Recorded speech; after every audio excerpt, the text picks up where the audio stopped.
ನಮಸ್ಕಾರ. ನಾವಿವತ್ತು ಕೀಟಗಳಿಂದ ಮಾಡಿರುವಂಥ ಖಾದ್ಯ ಪದಾರ್ಥಗಳನ್ನು ಈ ಕೃಷಿ ಮೇಳದಲ್ಲಿ ಎಕ್ಸಿಬಿಷನ್ ಮಾಡಿದ್ದೀವಿ. ಇದರಲ್ಲಿ ನಾವು ಸಿಂಗಪೂರ್ ಫುಡ್ ಏಜೆನ್ಸಿ ಅವರು ಅಪ್ರೂವ್ ಮಾಡಿರುವಂತಹ ಕೆಲವೊಂದು ಇನ್ಸೆಕ್ಟ್ಸ್ಗಳನ್ನ ಯೂಸ್ ಮಾಡಿಕೊಂಡು ವಿವಿಧ ಬಗೆಯ ಫುಡ್ಗಳನ್ನು ಪ್ರಿಪೇರ್ ಮಾಡಿದ್ದೀವಿ. ಅದರಲ್ಲಿ ಕೆಲವೊಂದು ಹೇಳಬೇಕಾದ್ರೆ ಇದು ಮನೆ ಚಿಟ್ಟೆ, ಕ್ಷೇತ್ರ ಚಿಟ್ಟೆ, ವಿವಿಧ ಮಿಡತೆಗಳು ಮತ್ತು ಇದು ಸಿಲ್ಕೋನ್ ಪ್ಯೂಪ್ ಅದನ್ನೆಲ್ಲ ಯೂಸ್ ಮಾಡಿಕೊಂಡು ಈ ವಿವಿಧ ಖಾದ್ಯಗಳನ್ನ ಉಪಯೋಗ ಮಾಡ್ಕೊಂಡಿದ್ದೀವಿ. ಇದರಲ್ಲಿ ಏನಂತ ಅಂದರೆ ಇದರ ವಿಶೇಷ ಏನಂತ ಅಂದರೆ ಮುಂಬರುವ ದಿನಗಳಲ್ಲಿ ನಮಗೆ ಹೋಗ್ತಾ ನಮ್ಮದು ಲ್ಯಾಂಡ್ ಡಿಕ್ರೀಸ್ ಆಗ್ತಾ ಹೋಗ್ತಾ ಇದೆ.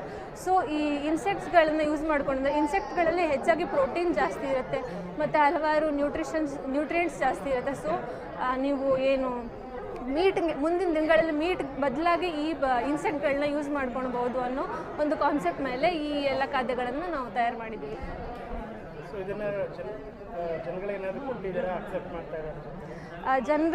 ಕೆಲವೊಂದು ಜನಗಳು ಇಷ್ಟಪಡ್ತಾ ಇದ್ದಾರೆ ಅಂತಲೇ ಅನ್ಬೋದು. ಬಟ್ ಈಗ ನಮ್ಮ ಸೋಷಿಯಲ್ ಇದು ಹೇಗಿದೆ ಅಂತ ಅಂದರೆ ಈಗ ಮೀಟನ್ನು ತಿನ್ನೋಕೆ ಎಷ್ಟೊಂದು ಜನ ಇದು ಮಾಡ್ತಾರೆ.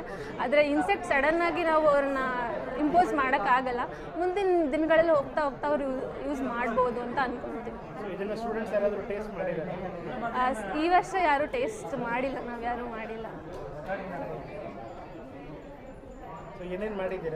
ನಾವು ಇದು ಕಪ್ಪು ಸೈನಿಕ ಹುಳು ಅಂತ ಇರುತ್ತಲ್ಲ ಅದರಿಂದ ಸೂಪ್ ಮಾಡಿದ್ದೀವಿ. ಇದು ರೇಷ್ಮೆ ಕೋಶಗಳಿಂದ ಸೂಪ್ ಮಾಡಿದ್ದೀವಿ.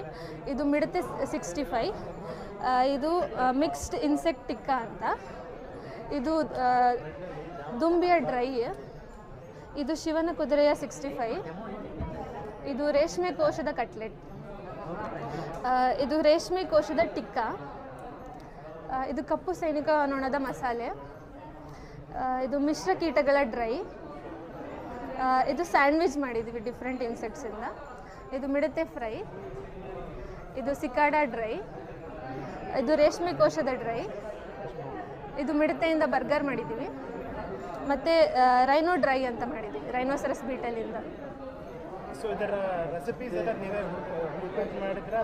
ಕೆಲವೊಂದು ಹುಡುಕಿ ಮಾಡಿದ್ವಿ, ಕೆಲವೊಂದು ನಾವೇ ಪ್ರಿಪೇರ್ ಮಾಡಿದ್ವಿ. ಈಗ ಅಪ್ರೂವ್ ಮಾಡಿರೋ ಕೀಟಗಳಿದಾವಲ್ಲ ಆ ಕೀಟಗಳಿಂದಾನೇ ಮಾಡಿದ್ದೀವಿ ಇದನ್ನೆಲ್ಲ. ರೆಸಿಪೀಸ್ ಬೇಕಾದರೆ ನಾವು ಹೇಳ್ತೀವಿ.